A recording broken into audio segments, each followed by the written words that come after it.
Hello everyone, this is Anna Kaushik. Welcome to the Organic Chemistry Claydon series. हमने alkylation of enolate वाला chapter start किया था, chapter number 25 basically, जिसका first part मैं करवा चुकी हूँ। जिस फर्स्ट पार्ट में हमने nitriles, nitroalkane, ester, acid and ketones के एल्काइलेशन को स्टडी किया था। एक कॉमन चीज़ हमने पढ़ी थी कि अगर कौन सा इनोलेट आपके लिए बेस्ट रहता है, तो लिथियम बेस्ड इनोलेट्स को हमने सबसे ज़्यादा सक्सेसफुल माना था एस्टर, एसिड्स और कीटोन्स के एल्काइलेशन के लिए। ठीक है, आज के वीडियो में हम बात करेंगे स्पेसिफिकली एल्डिहाइड्स या फिर कार्बोनिल्स के बारे में, क्योंकि उनके एल्काइलेशन के लिए आपको कौन सा इनोलेट यूज़ करना पड़ेगा, उस पर थोड़ा सा वेरिएशन है, उसी को स्टार्ट करेंगे। एक बार थोड़ा फिर से ब्रीफ नॉलेज दे देती हूँ कि जो हम इनोलेट में एल्काइलेशन करवाते हैं वो हमेशा कार्बन पे होता है। उसका क्या रीज़न होता है? रीज़न ये है कि the soft nucleophiles always attack on the carbon side and hard nucleophiles like the always react on the oxygen atom. तो ये डिपेंड करता है कि आपका इलेक्ट्रोफाइल कैसा है, सॉफ्ट है या फिर हार्ड है। ये सब मैं आपको पहले पढ़ा चुकी हूँ। अगर आप क्लेडन सीरीज के स्टार्टिंग के चैप्टर्स देखेंगे तो वहाँ पे आपको पूरी डिटेल्स में मिल जाएंगे। इनोलेट के ऊपर भी हमने पहले एक चैप्टर कर चुके हैं, वो चैप्टर बहुत इंपॉर्टेंट है। वहाँ पे ये सब चीज़ें आपको ब्रीफ में दी हुई है। यहाँ पे इन चैप्टर्स में थोड़ा सा डिटेल में दिया हुआ है, बट ब्रीफ इंट्रोडक्शन आपको पहले ही मैं पढ़ा चुकी हूँ। सो आप उस वीडियो को भी चेकआउट कर सकते हो। सो अब हम स्पेसिफिकली बात करते हैं एल्डिहाइड्स के एल्काइलेशन के बारे में। सो देखो, एल्डिहाइड्स की मेन चीज़ ये होती है कि एल्डिहाइड्स आर सो इलेक्ट्रोफिलिक। ये बहुत ज़्यादा इलेक्ट्रोफिलिक नेचर के होते हैं। इतने ज़्यादा इलेक्ट्रोफिलिक होते हैं नेचर में कि if we are using LDA तो भी इसका क्या हो जाएगा, डीप्रोटोनेशन स्लो हो जाएगा। ठीक है, एक तो ये रीज़न हो गया कि हम एलडीए क्यों यूज़ नहीं कर सकते। सेकेंड रीज़न इज़ दैट कि इसके साथ साथ में डीप्रोटोनेशन के साथ में आपको एक और रिएक्शन देखने को मिलती है, एडिशन रिएक्शन। मतलब नॉर्मली एलडीए डायरेक्टली एल्डिहाइड के साथ में एडिशन रिएक्शन भी दे देता है, तो वो साइड एक प्रोडक्ट बन जाता है। इस सब चीज़ को अवॉइड करने के लिए we are not consider LDA for the alkylation of aldehyde.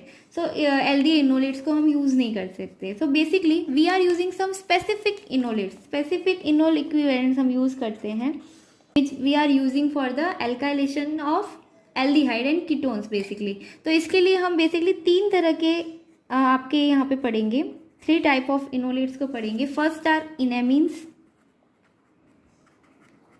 Second are silyl enol ether and third are aza enolate. ये 3 टाइप के स्पेसिफिक इनोल इक्विवेलेंट्स है जिनको हम एल्काइलेशन के लिए यूज़ करते हैं। अब हम स्टार्ट करते हैं हमारे फर्स्ट इनोलेट इक्विवेलेंट से, इनेमीन से। सो स्टार्ट करते हैं हमारे फर्स्ट इनोलेट इक्विवेलेंट से। First is enamine we are using for alkylation of enolates. तो देखो, इनेमीन्स की फॉर्मेशन मैंने आपको बहुत स्टार्टिंग में बताई थी कि इनेमीन्स को हम कैसे फॉर्म करते हैं। Enamines are form by the reaction of carbonyl with the secondary amines. Basically हम सेकेंडरी 2 डिग्री एमीन्स को यूज़ करते हैं। 2 डिग्री एमीन आप कोई भी यूज़ कर सकते हो। मैंने यहाँ पे पायरोलिडिन यूज़ किया है, पर इसके अलावा भी पिपारिडिन हुआ, मॉर्फोलिन हुआ, कुछ भी हम यूज़ कर सकते हैं। और with the catalyst of H+, मतलब एसिडिक कैटालाइज के प्रेजेंस में हम यहाँ पे इनेमीन की फॉर्मेशन करते हैं। ये रिएक्शन आई नो आपको पता होगी। ठीक है, अब देखो, ये जो हमारा इनेमीन फॉर्म हुआ, इनेमीन बेसिकली बहुत अच्छा आप बोल सकते हो कि न्यूट्रल न्यूक्लियोफाइल है बहुत, और ये अच्छे रिएक्टिव में आता है, बट इसकी रिएक्टिविटी नॉर्मल इनोलेट से कम ही होती है। That is because of the nitrogen atom. अब देखो, सबसे पहले यहाँ पे क्या होगा, इसकी पहले हम रिएक्शन पढ़ लेते हैं। यहाँ पे नॉर्मली हमारा जिस तरह से रिएक्शन होती आई है इनोलेट्स की, उसी तरह से एल्काइलेशन यहाँ पे पॉसिबल होगा। सो एल्काइलेशन होते हुए यहाँ पे हमारा डबल बॉन्ड आ गया, यहाँ पे प्लस चार्ज, एंड यहाँ पे हमारा एल्काइलेशन हो गया। ठीक है, अब ये प्रोटॉन यहाँ से क्या हो जाएगा, रिमूव हो जाएगा for neutral this positive charge, इस पॉजिटिव चार्ज को रिमूव करने के लिए। अब यहाँ पे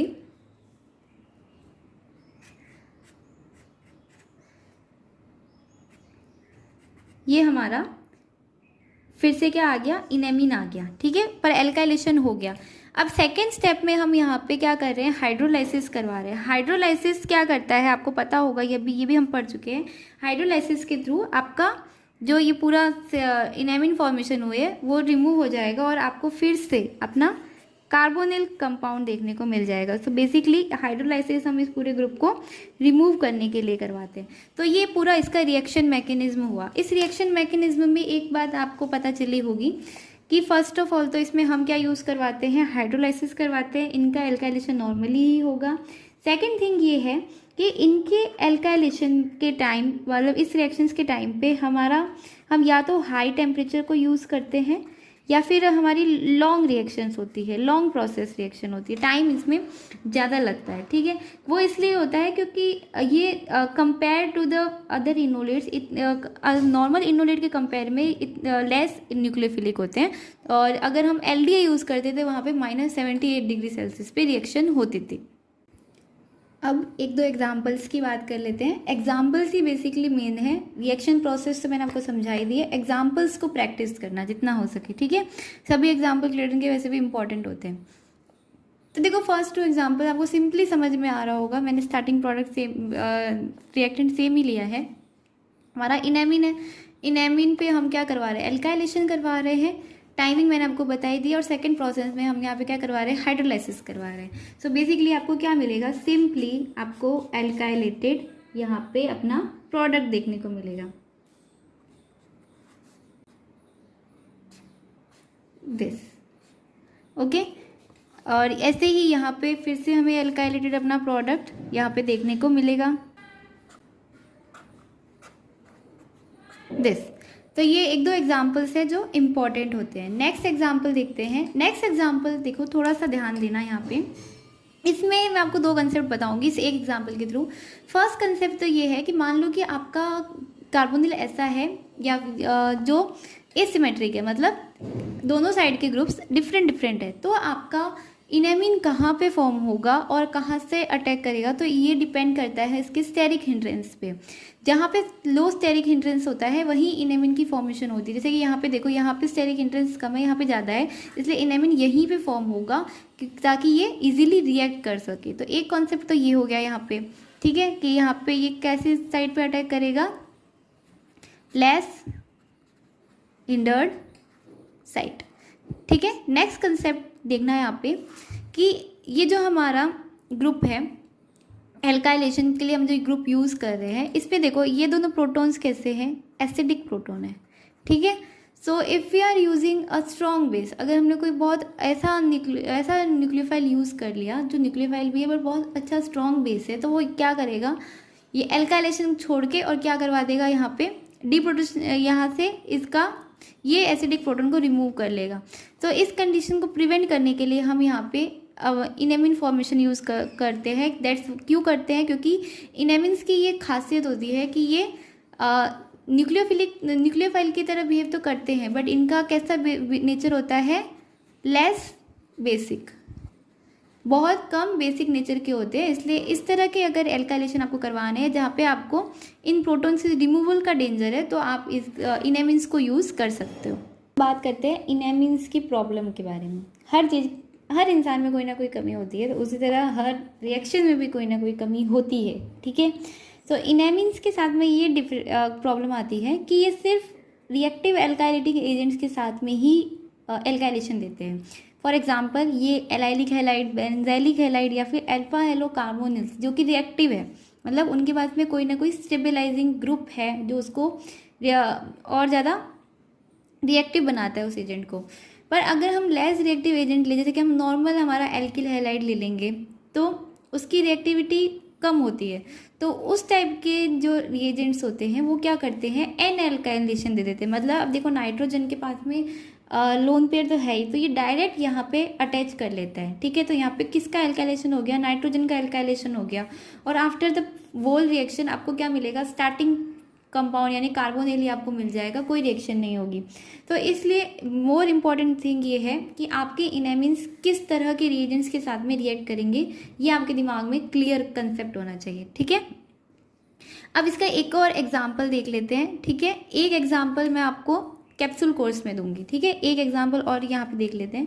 देखो नॉर्मली हमारा एल्डिहाइड है, हमने यहाँ पे 2 डिग्री एमीन यूज़ किया है। 2 डिग्री एमीन इन कैटालाइटिक एसिडिक कैटालाइजेशन, यहाँ पे क्या फॉर्म हो जाएगा आपका, इनएमीन फॉर्म हो जाएगा, ठीक है। यहाँ पे एल्डिहाइड ग्रुप हट गया, ये हमारा पूरा ग्रुप लग गया, डबल बॉन्ड आ गया, दैट्स द इनएमीन फॉर्मेशन, ठीक है। नॉर्मल इनएमीन फॉर्मेशन रिएक्शन होगी। इसके बाद में हमने क्या करवा रहे हैं, एल्काइलेट एक्टिव एल्काइलेटिंग ग्रुप लाया हमने। अब यहाँ से क्या होगा, एल्काइलेशन होगा। कैसे होगा ये एल्काइलेशन, ये नाइट्रोजन के लोन पर यहाँ पे जाएंगे और ये हमारा डबल बॉन्ड के इलेक्ट्रॉन इस कार्बन साइड पे जाएंगे और ये हेलोजन यहाँ से रिमूव हो जाएगा। और फिर हमने सेकंड प्रोसेस में हाइड्रोलाइसिस कराया, तो वहाँ से ये पूरा जो ग्रुप हमारा इनएमीन ग्रुप था वो पूरा हट जाएगा और फिर से आपको अपना एल्डिहाइड ग्रुप मिल जाएगा, ठीक है। तो ये एक एग्जाम्पल हो गया। इससे रिलेटेड एक और एग्जाम्पल है, वो मैं आपको कैप्सूल कोर्स में करवाऊंगी। Okay, now come to the next enol equivalent. Second is silyl enol ether. Silyl enol ether की फॉर्मेशन हम पहले पढ़ चुके हैं। इनकी रिएक्टिविटी और इनकी बेसिक रिएक्शंस को भी हम इनोल के स्टार्टिंग चैप्टर में पढ़ चुके हैं। इनके बारे में आपको सिर्फ थोड़ा सा यहाँ पे डिटेल इसलिए दे रही हूँ ताकि एक बार एक कंसेप्ट क्लियर हो जाए। देखो इन जो हमने इनएमीन्स पढ़े वो बहुत अच्छे रिएक्टिव होते हैं, नॉर्मली एल्किल एल्डिहाइड के साथ में रिएक्ट कर जाते हैं, बट सिनाइल इनोल ईथर इतने रिएक्टिव नहीं होते एल्काइलेशन के लिए। ऑब्वियस है क्योंकि यहाँ पे रिएक्शन यहाँ पे मतलब ऑक्सीजन प्रेजेंट होता है और ये इतने ज़्यादा रिएक्टिव नहीं होते हैं।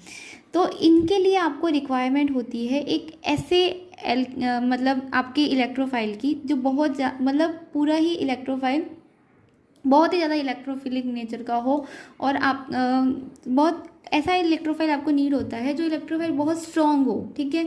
तो सब मतलब जनरल आपको इस तरह की रिएक्शन देखने के लिए आप या प्रीफर किसको करोगे, कार्बोकेटाइंस को प्रीफर करोगे, क्योंकि कार्बोकेटाइंस ऐसे होते हैं कि उनको इलेक्ट्रॉन्स की इतनी नीड होती है कि वो मतलब इतने ज़्यादा रिएक्टिव होते हैं कि वो सिनाइल इनोल ईथर के साथ में रिएक्ट कर जाते हैं। अदरवाइज अगर कोई नॉर्मल है जहाँ पे आपको SN2 टाइप रिएक्शन दिखानी है तो वहाँ पे सिनाइल इनोल ईथर आपको प्रिफर नहीं करेंगे, आप वो यूज़ ही नहीं हो सकते, ठीक है।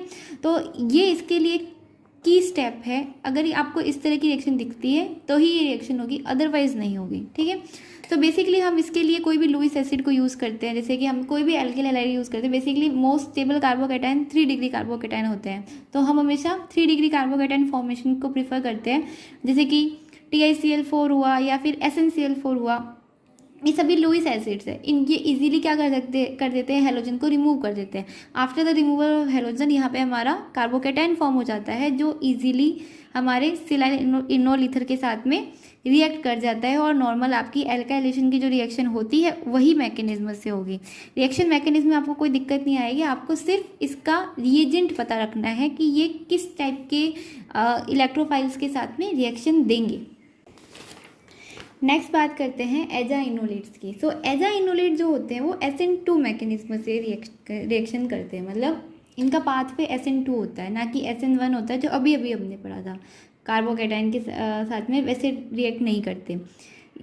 देखा जाए तो एजा इनोलेट सबसे ज़्यादा used and most convenient reagent है for the alkylation of any aldehyde. अगर आपको एल्डिहाइड्स का एल्काइलेशन करवाना है और आपको एजा इनोलेट्स का ऑप्शन है, so that are more preferred. सबसे अच्छा अमाउंट में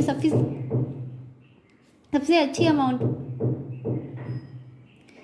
इनफ अमाउंट में ये प्रोडक्ट फॉर्म करते हैं, दैट इज़ वेरी गुड। अब देखो एजा इनोलेट की फॉर्मेशन पढ़ते हैं, ये हम पहले पढ़ चुके हैं बट फिर भी यहाँ पे रिवाइज कर रहे हो। एजा इनोलेट्स बेसिकली फॉर्म होते हैं इमीन्स के थ्रू। जब इमीन्स की रिएक्शन हम किसी भी स्ट्रॉन्ग बेस से या फिर LDA जैसे स्ट्रॉन्ग बेस से करवाते हैं तो एजा इनोलेट की फॉर्मेशन होती है। कैसे होती है, देखो जब हम बेसिक या कोई न्यूट्रल कंडीशन लेते हैं, बेसिक मीडियम लेंगे या न्यूट्रल मीडियम लेंगे, तो उस कंडीशन में जो हमारे इमीन्स होते हैं वो इमीन्स क्या हो जाते हैं, लेस इलेक्ट्रोफिलिक नेचर के हो जाते हैं, इसलिए वो इजीली किसके साथ में रिएक्ट कर जाते हैं, जैसे ऑर्गेनोलिथियम या ऑर्गेनोमैग्नीशियम हुए, मतलब ग्रिग्नार्ड रिएजेंट हुआ या फिर LDA हुआ, इन सब के साथ में रिएक्ट कर जाते हैं और इन्हीं की रिएक्शन के थ्रू हमें क्या मिलती है, एजा इनोलेट की फॉर्मेशन होती है। अब देखो इमीन की फॉर्मेशन की बात करते हैं। इमीन की फॉर्मेशन के लिए हम क्या यूज़ करते हैं, नॉर्मली बल्कि प्राइमरी एमीन्स को यूज़ करते हैं। बल्कि प्राइमरी एमीन्स को यूज़ करते हैं ताकि बल्कि प्राइमरी एमीन्स को यूज़ करते हैं ताकि जो साइड चेन प्रोडक्ट्स जो बनते हैं वो कम बन सके, क्योंकि बल्कि अमाउंट में होता है। तो ये बात हुई इमीन्स की। अब देखो इसका एग्जाम्पल लेते हैं। फर्स्ट सेक्शन थोड़ी मैंने खोल के लिखी है, अगला हम खुद से करेंगे। जैसे कि देखो एल्डिहाइड है हमारा, ठीक है, ये हमारा एल्डिहाइड है। We are using primary amine. याद रखना इन एमीन्स में हम यूज़ करते हैं 2 डिग्री एमीन को, बट यहाँ पे हम इमीन्स में हम यूज़ करते हैं प्राइमरी एमीन्स को। याद होगा आपको आई थिंक, ठीक है। वही कैटालिटिक एसिडिक मीडियम लिया है हमने। क्या होगा, सबसे पहले यहाँ पे हमारा क्या हुआ, इमीन फॉर्म हुआ, मतलब ये कार्बन की प्लेस पे यहाँ पे क्या हो गया, डबल बॉन्ड एन, और ये पूरा ग्रुप आ गया, ठीक है, इमीन फॉर्मेशन हो गई। अब देखो in the second step we are using any Grignard reagent. अगर हम ग्रिग्नार्ड रिएजेंट को यहाँ पे यूज़ करते हैं तो ग्रिग्नार्ड रिएजेंट क्या करेगा, या फिर ऑर्गेनोलिथियम भी यूज़ कर सकते हैं, कोई भी इस तरह का रिएजेंट हम यूज़ करेंगे as a strong base type का, तो वो क्या करेगा, यहाँ पे जो एसिडिक प्रोटोन है, ये देखो ये जो प्रोटोन है इट्स एन एसिडिक प्रोटोन, ये इस प्रोटोन को यहाँ पे रिमूव करेगा। ये प्रोटोन यहाँ से रिमूव हुआ, ये वाई बॉन्ड के इलेक्ट्रॉन यहाँ पे गए। अब ये जो हमारा फॉर्म हुआ है इस स्ट्रक्चर को ही हम क्या बोलते हैं, एजा इनोलेट, ठीक है। इस एजा इनोलेट का हम एल्काइलेशन करवाएंगे। यहाँ पे मैंने बेंजाइलिक क्लोराइड का यूज़ किया है, तो सिंपली यहाँ पे MgBr जो बॉन्ड फॉर्म हुआ है, ये बॉन्ड यहाँ से ब्रेक हो जाएगा और यहाँ पे हमारा एल्काइलेटिंग प्रोडक्ट यूज हो जाएगा। आफ्टर द हाइड्रोलाइसिस हमारा जो पूरा इमीन ग्रुप था वो रिमूव हो गया और हमें क्या मिल गया, यहाँ पे हमारा स्टार्टिंग कीटोन मिल गया, कीटोन या एल्डिहाइड जो भी हम यूज़ कर रहे हैं वो मिल गया, ठीक है। तो ये हुआ। याद रखना ये मोस्टली सबसे ज़्यादा अच्छा होता है एल्डिहाइड्स के एल्काइलेशन के लिए। एल्डिहाइड का एल्काइलेशन करवाने के लिए हमने 3 मेथड पढ़े, उनमें से सबसे इफ़ेक्टिव ये वाला मेथड होता है। अब एग्जाम्पल की बात करते हैं, ठीक है, एग्जाम्पल के थ्रू समझते हैं। देखो ये हमारा एल्डिहाइड है, we are using the primary amine in a catalytic medium. तो यहाँ पे हमारा सबसे पहले क्या फॉर्म होगा, यहाँ पे NBU एंड यहाँ पे ये आ गया डबल बॉन्ड N और ये पूरी हमारी रिंग, ठीक है, ये हमारा आ गया इमीन। अब देखो ये प्रोटोन कैसा है, एसिडिक प्रोटोन है। नेक्स्ट स्टेप में हम लिथियम बेस यूज़ कर रहे हैं, ठीक है।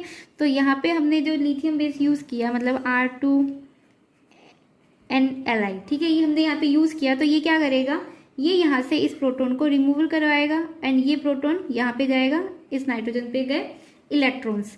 ये हमारा सेकेंड स्टेप हुआ, ठीक है। आफ्टर द सेकेंड स्टेप हमें यहाँ पे क्या मिला, ये हमारा NPU के साथ में ये डबल बॉन्ड यहाँ आ गया, ये नाइट्रोजन एंड दिस लिथियम। तो ये क्या हो गया हमारा फॉर्म, एजा enolate. Okay, so next step में यहाँ पे क्या हो रहा है, हमारा एल्काइलेटिंग ग्रुप आ गया। ये एल्काइलेटिंग ग्रुप में क्या होगा, यहाँ से ये बॉन्ड यहाँ पे ब्रेक हुआ, ये डबल बॉन्ड यहाँ पे शिफ्ट हुआ और ये हेलोजन यहाँ पे हमारा रिमूव हो जाएगा, नॉर्मल एल्काइलेशन जैसे होता है। सो देख, और आफ्टर द हाइड्रोलाइसिस ये पूरा ग्रुप भी यहाँ से रिमूव हो जाएगा। तो हमें यहाँ पे क्या मिलेगा, नॉर्मली NBU यहाँ पे अटैच है इस कार्बन साइड पे, यहाँ से ये पूरा ग्रुप हट जाएगा और यहाँ पे फिर से हमारी हाइड्रोलाइसिस के बाद में कीटोन मिल जाएगा। ये हमें मिल गया डबल बॉन्ड O कीटोन। अब इसके और ये पूरा ग्रुप यहाँ पे आफ्टर द एल्काइलेशन अटैच हो जाएगा, O and this. I think यही प्रोडक्ट बनेगा। एक बार आप इसको बना के देख लेना कि यही बन रहा है कि नहीं, ठीक है। तो ये हमने कुछ एग्जांपल्स किए जिसमें हमने पूरे एल्काइलेशन ऑफ इनोलेट एल्डिहाइड्स के लिए कंप्लीट किया। इससे रिलेटेड 1-2 एग्जांपल्स जो है वो मैं आपको कैप्सूल कोर्स में डाल दूंगी, ठीक है। तो ये हमारा यहाँ तक कंप्लीट हो गया है। आगे का जो टॉपिक्स है मतलब अदर जो कंपाउंड्स का एल्काइलेशन है वो हम नेक्स्ट वीडियो में पढ़ेंगे। सो अगर आपके लिए ये वीडियोस यूज़फुल रहे तो आप प्लीज़ इसको लाइक करना, शेयर करना और कमेंट करना। आपके कमेंट्स बहुत ज़्यादा मोटिव करते हैं, इसलिए कमेंट जरूर करना कि आपको वीडियोस कैसे लग रहे हैं। Okay, thank you for watching.